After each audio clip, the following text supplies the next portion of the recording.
Yo, what is up, YouTube, man? I've showed two versions of the 7-2 build, a dominant inside big and a fun slashing takeover contact dunking shooting type 7-2 center. I wanted to show you guys one more version. This is a sharpshooting post scorer contact dunking type center. You guys are gonna see what you want to do with this build. 7-2 for the height, 8-foot wingspan, weight 222. I want it to be low enough so I can get the 84 driving dunk. Now, is contact dunks a must-have on a 7-2 center?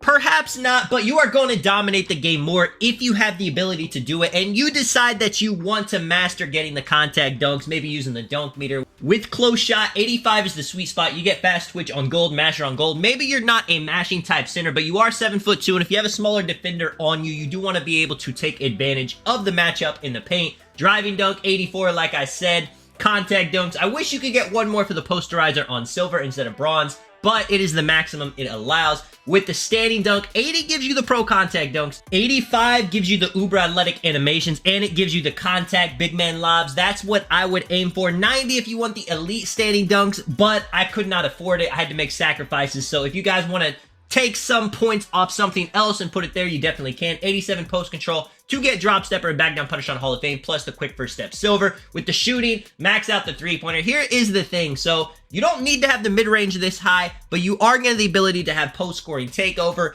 Me, for a post-score, I like the ability to do post-fades. You don't need that. You can just kind of mash people in the paint, get standing dunks, get post hooks, things like that. So if you want to lower the mid-range, you're not worried about doing post fades, you can do that. 76 pass accuracy for the gold break starter, and then you see the defense. 80 interior gets you the post move lockdown. It is a nice sweet spot to go for. 60 perimeter and steal. A lot of people neglect those, but you don't want to get stunned by passes. You want to be able to get steals whenever you time it right, so just having 60 is plenty. 87 block for the defensive anchor. I would love to have gold, but again, you know, it's tough to afford everything, especially on a very well-balanced build like this. I have 93 defensive rebound. You could lower the offensive rebound to get 94 for the box out beast on Hall of Fame. You could lower some other attributes. It's not really going to be possible to have the offensive rebound too high on this build.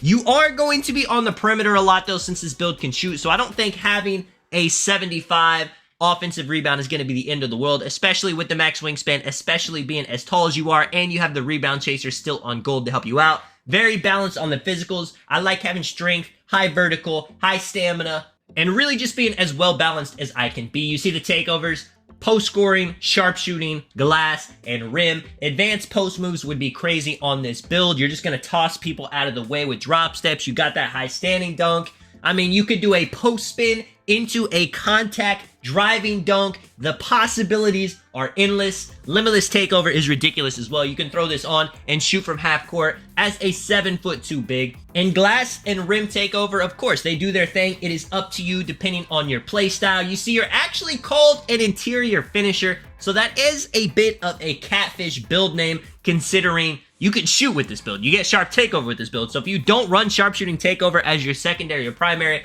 you might be left open with the finishing badges.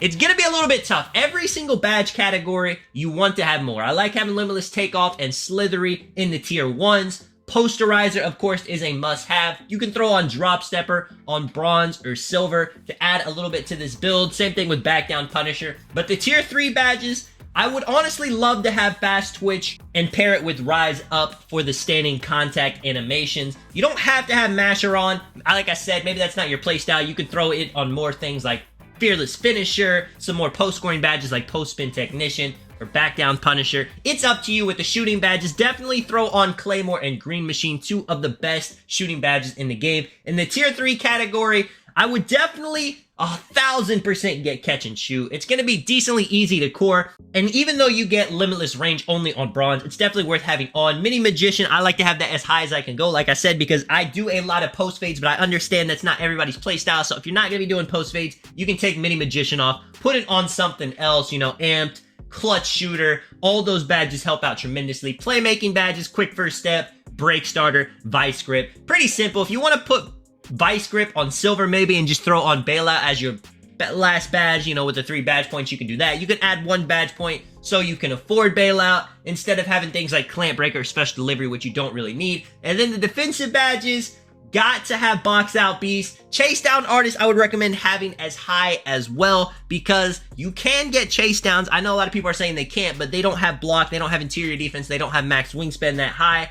This build will get the blocks, rebound chaser, pogo stick, of course. And then the tier 1s, you know, maybe you want to lower one of the tier 3s so you can get glove, interceptor, challenger, just some of the cheaper badges instead of having just one expensive gold badge. That is definitely an option. Let me know what you guys think of the build, man. This is Tonic. I will catch you guys in the next one. I'm out. Peace.